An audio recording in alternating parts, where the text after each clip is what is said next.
Mesdames, Messieurs, bonsoir et merci de nous retrouver pour ce grand rendez-vous, le show de tous les shows, le show que vous aimez tant. Chaque semaine, le rendez-vous est pris et bien nous sommes très enchantés de vous avoir nombreux pour ce numéro, je dirais particulier, un peu plus spécial, des très belles annonces à faire ce soir et on va y arriver petit à petit. Mais sur ce plateau, je ne suis pas seul, comme d'habitude, l'orfèvre est là. L'homme que la famille congolaise a adopté à l'unanimité, sans conteste. Monsieur Jean-Claude Roger, bonsoir. Bonsoir Christ. Comment allez-vous? Grâce sur grâce. Vous sentez bien? Ça va? J'essaie de me mettre à l'aise parce que ce n'est pas toujours évident, n'est-ce pas, de se retrouver sur un plateau avec autant de monde autour de nous. On avait prévu de faire avec très peu de monde, mais tout à coup notre plateau aujourd'hui est envahi. Et on sent une nouvelle configuration. Je vois sur le plateau, il y a des mannequins, il y a un décor, il y a le décor de Dynatox, oui, le produit anti-poison. Que je rappelle, le lancement officiel a été effectif le 4 décembre dernier, c'était au cours d'un déjeuner de presse. Tout à fait. Voilà. Et la presse y était. La presse y était, toute la presse de la capitale a assisté au lancement de ce produit exceptionnel. Depuis un mois, depuis le 4, en fait ça s'est passé le 4 décembre, on a présenté notre produit 2018, donc qui est Moringa Dynatox, l'antipoison le plus puissant de sa génération, qui capture, neutralise, détruit et régénère les cellules touchées. Les cellules touchées ou les organes touchés. La particularité de ce produit, on y reviendra. On est entouré de tissus, c'est frais, c'est très frais comme tissu. J'étais en train de regarder un petit détail. On ne parle plus de pagne, on parle de caractère pictural. C'est un dessin particulier qui appelle à l'imagination. Est-ce que tu as vu que c'est de la dorure? C'est visible, ça se voit. C'est de la dorure en fait. Sur ce pagne, il y a de l'or dessus. Wow. Oui, il y a de l'or. On appelle ça le pagne métallique. Alors, monsieur Jean-Claude Roger, aujourd'hui nous allons parler du toucher. Le toucher. Oui. Il y avait une chanson zouk comme ça à l'époque qui disait « Toucher, toucher là, à la voisine ». Tu te rappelles de ça? Le zouk. Ah ouais, j'aime bien. Ah ouais, c'est vrai? Oui, j'aime. Okay. Alors, le toucher. Le toucher... Qu'entendez-vous par toucher, monsieur Jean-Claude Roger? Ben, disons que le toucher, si je peux donner une définition, c'est la capacité d'appréhender, de capturer à partir du tactile, à partir de l'ergonomie, à partir de la main. Le toucher, c'est la façon dont on peut appréhender. Saisir, palper aussi. Palper un objet, une chose, un être. Et on dit qu'il y a différentes façons de toucher, il n'y a pas qu'une seule façon de toucher. Quand on parle de toucher, oui, c'est un peu un concept multidimensionnel. T'aimes bien le côté multidimensionnel, au bas français mon frère. Multidimensionnel. Oui, c'est vrai que dans le concept du toucher, il peut y avoir plusieurs aspects dans cette approche. On peut caresser. En touchant, oui. Quand on touche, la caresse est un toucher. On peut aussi... Moi je prends votre personne en tant que pasteur. Oui. Quand vous touchez, oui, généralement les fidèles prennent ce toucher-là pour une bénédiction. Oui, on peut toucher, on touche pour bénir. On touche également... Entre amoureux, parfois ça passe comme des caresses. Entre pasteur et brebis. Pas entre pasteur. Oui. Non, je dis entre pasteur et brebis. Oui. C'est le sens de la bénédiction. C'est pour bénir. On touche pour également guérir. Et voilà, vous parlez de guérir, il y a quelque chose qui me passe à l'esprit. Oui. La femme qui a touché le pan du vêtement du Christ. De Jésus. Et qu'est-ce qu'elle se disait? Il suffit seulement que je touche. Le toucher, tu as la particularité de toucher, rien que le fait de toucher, il y a déjà un résultat fort. Le toucher est quelque chose de symbolique. Dans la Bible, il est question du toucher, à peu près 66 versets qui parlent de toucher. Wow. Donc, mais si Jean-Claude Roger, oui, moi j'aime, permettez-moi, ce côté précis. Quand vous parlez de la Bible, l'autre vous allez parler de la peur. Vous avez dit le nombre de fois que la peur a été citée dans la Bible. Aujourd'hui, c'est le toucher. Oui. Voilà. Mais disons que je je parlais de quelque chose avec précision, avec concision, avec circonspection. Les gens, ils aiment bien cette émission. Tu sais pourquoi? Ils apprennent. Parce que les mots sont précis. Voilà. Donc on parle de toucher, mesdames et messieurs. Je suis avec Chris, qui est donc mon partenaire maintenant sur ce plateau. Et on est en train de parler du toucher, qui est un toucher pour bénir, le toucher pour guérir, le toucher pour caresser. Et je prends votre aspect de docteur. Oui. Il y a aussi le toucher pour consulter. Pour consulter. Donc, docteur, j'ai mal ici. La première des choses, c'est qu'on appelle ça la palpation. On est obligé de palper. Ici, oui, on touche. Et la personne, on cherche jusqu'à ce qu'on localise le mal. Et vous entendez le aïe, aïe, aïe, aïe. Aïe, c'est ici. Donc, le docteur sait déjà de quoi il peut être question. Dans le toucher, vous dites aussi... on appelle ça le toucher d'auscultation. Voilà. Ça, c'est dans votre domaine. C'est vraiment très précis. Alors, vous parlez aussi de toucher. Vous voyez la consolation, exprimer une certaine compassion. Ah oui, dans le toucher de la consolation, de la compassion, c'est quand quelqu'un a perdu un être cher ou quelqu'un est éprouvé, comme on dit ici. Quelqu'un est endeuillé. Et donc, tu viens, tu lui serres la main et tu le touches pour lui dire, nous sommes avec toi. Tu n'es pas seul. Nous participons à ta peine. Nous sommes là pour te soutenir. Parce qu'en fait, quand quelqu'un est endeuillé, il a besoin de se toucher, qui le rassure que sa vie ne va pas basculer, que la société est là pour l'aider à passer ce moment difficile. Le toucher de la compassion. Monsieur Jean-Claude Roger, vous soutenez que le toucher n'est pas quelque chose d'anodin, mais c'est quelque chose de puissant. Vous avez dit tout à l'heure de très symbolique. Oui, quelque chose de puissant.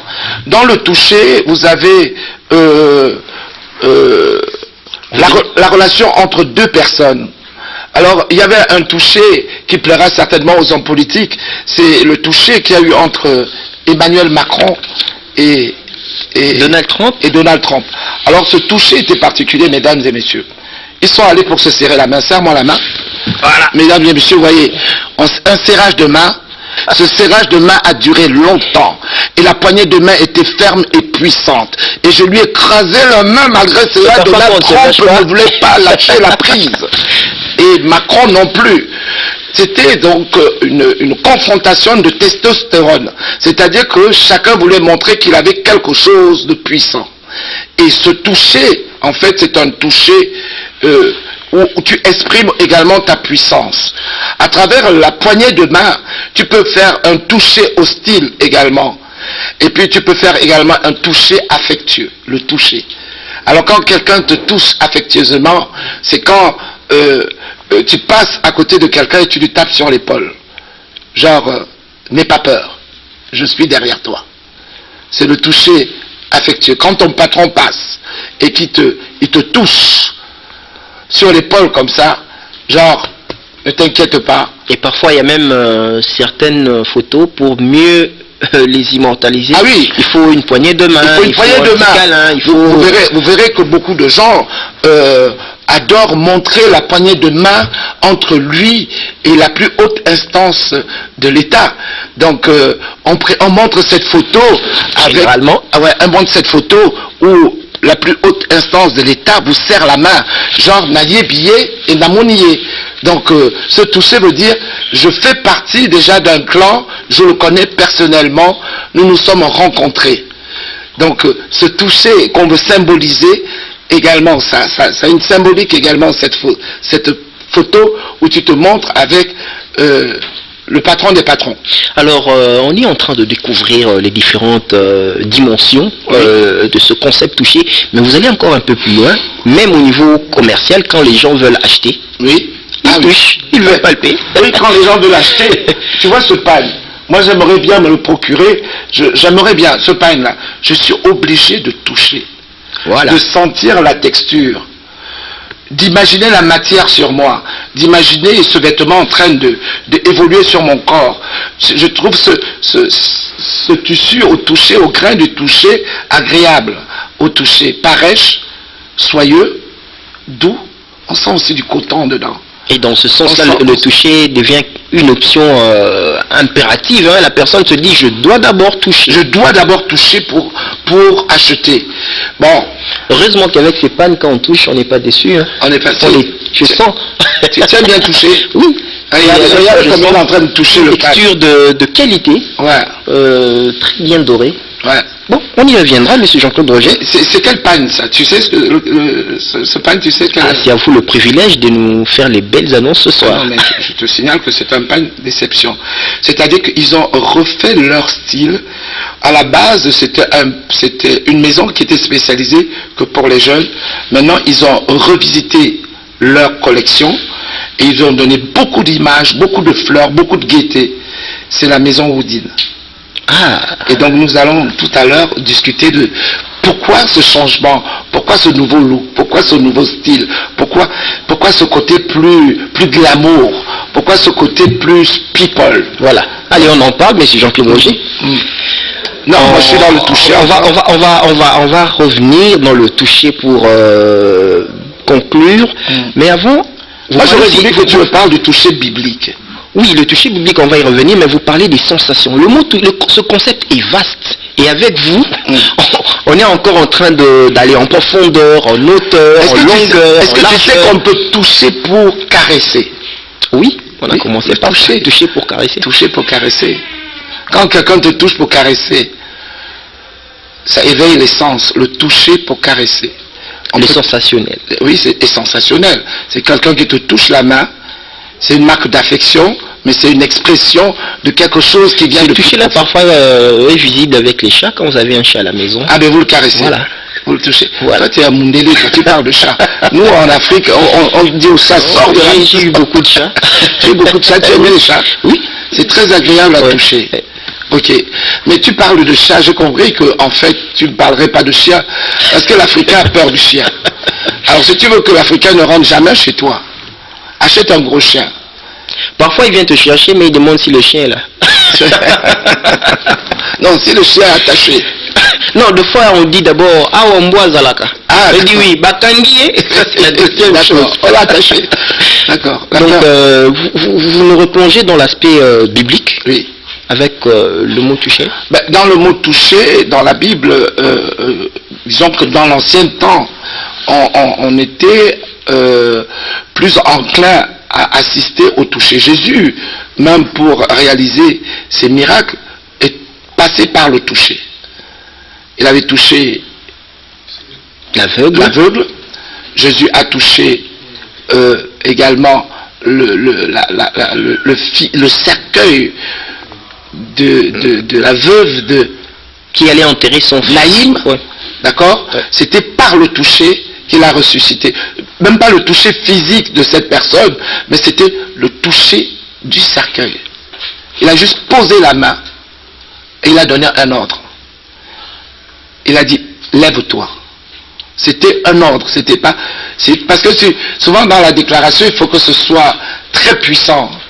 Tu touches et tu dis, lève-toi. Il a touché juste le cercueil. Il y a eu une transmission spontanée de la résurrection. La semaine dernière, je vous ai parlé de la résurrection. Cette émission, il y aura toujours quelque chose qui a trait à la résurrection. C'est mon message. Et après ce toucher-là, on sent qu'il y a eu quelque chose qui a été restauré. Oui. La résurrection. La vie. La vie, carrément. La vie. Il a touché, mais en touchant le cercueil, il a stoppé la mort. C'était une confrontation aux yeux des hommes. C'était là une des rares fois, une des grandes fois où Jésus a fait le spectacle. C'était le metteur en scène, parce qu'il avait rendez-vous. Jésus sait tout, c'est le maître de temps et de circonstances. Il savait, il y avait deux foules là en fait. Jésus avait la bande à Jésus et la mort avec le cortège de la mort. On est en train de rentrer dans ce village de Naïm. Jésus rentre dans le village à cette heure précise où le cortège de la mort sort du village pour aller au sépulcre. Le face-à-face s'est opéré. Jésus avait rendez-vous, n'est-ce pas, à une confrontation inévitable. Comme je dis, un rendez-vous suppose un lieu de rendez-vous. Un rendez-vous suppose des acteurs, une heure de rendez-vous. Une heure de rendez-vous, un lieu et des acteurs. Et des acteurs. Mais Jésus ne réalise pas cette prouesse sans spectateurs. C'est pour ça que j'ai dit 2000 ans après, c'est le plus grand metteur en scène. Et là, derrière lui, il y avait la troupe de Jésus, c'est-à-dire des disciples. Et la foule de gens qui suivaient toujours Jésus dans ses déplacements. De l'autre côté, il y avait la veuve, le cercueil, les porteurs et la foule de la population, d'accord, de Judée qui accompagnait l'enfant de cette veuve à sa